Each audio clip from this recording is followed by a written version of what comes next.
So இப்போ cervical கேன்சர்னால் என்னன்னு பார்த்தீங்கன்னா, இது வந்து வேர்ல்டு லெவலில் வந்து 2வது லார்ஜஸ்ட் கேன்சர்னு சொன்னால் அது சர்விக்கல் கேன்சர் தான் உலக லெவலில். ஸோ இதில் வந்து நம்ம இந்தியாவில் நம்ம கம்பேர் பண்ணி பார்க்கும்போது இந்தியா வந்து மோஸ்ட் எஃபெக்டடு இதுவாக இருக்குது, நம்ம கண்ட்ரியாகவும் இருக்குது. அதில் நம்ம தமிழகம் பார்த்திங்கன்னா 2வது இடத்துல இருக்குது. முதல்ல மிசோரம் இருக்குது, 2வது இடத்துல தமிழகம் இருக்குது. ஸோ தமிழகம் நம்மளுக்கு இந்த சர்விக்கல் கேன்சரை பற்றி நிறைய விழிப்புணர்வும் இது வரைக்கும் பெருசாகவும் இருந்தது கிடையாது. இந்த வைரஸ், இந்த சர்விக்கல் கேன்சர் ரொம்ப வருஷமாக இருக்கக்கூடிய ஒரு விஷயங்கள் தான். ஆனால் அது வந்து இப்போ ஏன் அது நம்ம பெரிய விஷயமாக கன்சிடர் பண்ணி ஏன் இது இப்போ பூம் ஆகுதுன்னு பார்த்தீங்கன்னா, இன்றைக்கி கலாச்சாரம் நிறைய விதத்தில் மாறி இருக்குது.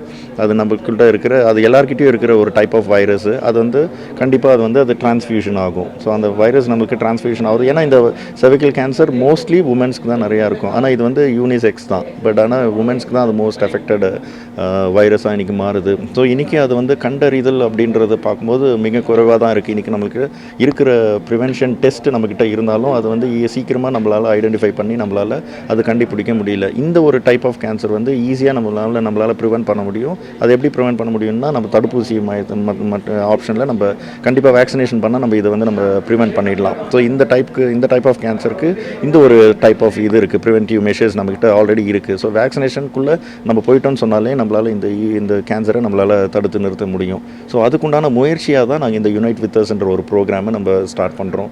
ஸோ இதுக்குள்ளே நம்ம என்ன கொண்டு வரோங்கன்னு பார்த்தீங்கன்னா, வேர்ல்ட்ஸ் லார்ஜஸ்ட்டு நம்ம ஒரு அவேர்னஸ் ப்ரோக்ராம், ஒரு 10,000 பிள்ளைகளுக்கு மேலே இருக்கிற பிள்ளைங்களை வச்சு ஒரு பெரிய அவேர்னஸ் ப்ரோக்ராம் கொடுக்குறோம். அதுதான் நம்ம கின்னஸ் வேர்ல்டு ரெக்கார்டாக அஃபிஷியலாக நம்ம அட்டன் பண்ணுறோம். ஸோ ஓவராலாக வந்து விழிப்புணர்வு எப்படி இருக்குது பெண்களிடையே?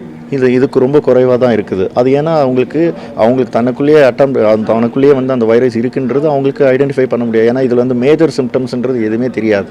அது கடைசி ஸ்டேஜ் வரும்போது தான் அவங்களுக்கு செக் பண்ணும்போது தான் அவங்களுக்கு வந்து இந்த மாதிரி எஃபெக்ட் ஆகிருக்காங்கன்றது தெரிய வருமே தவிர, மேஜராக வந்து இதுக்குன்னு ஒரு ரொம்ப பெரிய சிம்டம்ஸ்ன்றது அவங்களால சொல்ல முடியாது. ஏன்னா இது எல்லாமே ஒரு ஹார்மோன் இம்பேலன்ஸ்டு நிறைய விஷயங்கள் இதுக்குள்ளே இருக்கிறனால அது ரெகுலராக இருக்குன்ற மாதிரி தான் நினைப்பாங்களே தவிர, எதனால இந்த விஷயங்கள் மாறுதுன்றது அவங்களால ஐடென்டிஃபை பண்ண முடியாது. ஸோ இன்றைக்கி இதில் WHO என்ன சொல்கிறாங்க, ப்ரிவென்டிவ் முதல்ல இதை பற்றி தெரிஞ்சுக்கங்க. நிறைய விஷயங்கள் வந்து இதை பற்றி இது எதனால் வருது அப்படின்றது முதல்ல மக்கள் மத்தியில் தெரியணும்.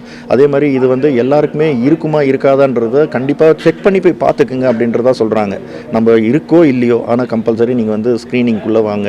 அப்போ வந்து நீங்கள் பார்த்தீங்கன்னா கண்டிப்பாக இதை பற்றி நம்ம தெரிஞ்சுக்கலாம். நம்மளுக்கு ஒவ்வொரு பெண்களும் வந்து அந்த ஸ்க்ரீனிங்குள்ளே நம்ம போகணும். ஸோ போஸ்ட் பியூபர்ட்டிக்கு மேலே இருக்கிற எல்லா பிள்ளைங்களும் சரி, அது எனி ஏஜ் ஃப்ரம் போஸ்ட் பியூபர்ட்டிக்கு மேலே இருக்கிறவங்க கண்டிப்பாக ஸ்க்ரீனிங் டெஸ்ட்டுக்குள்ளே போய் அதை பற்றி ஐடென்டிஃபை பண்ணிட்டாங்கன்னா கண்டிப்பாக அதுக்கேற்ற மாதிரி நம்ம வேக்சினேஷன் பண்ணி நம்மளால் ப்ரிவென்ட் பண்ண முடியும்.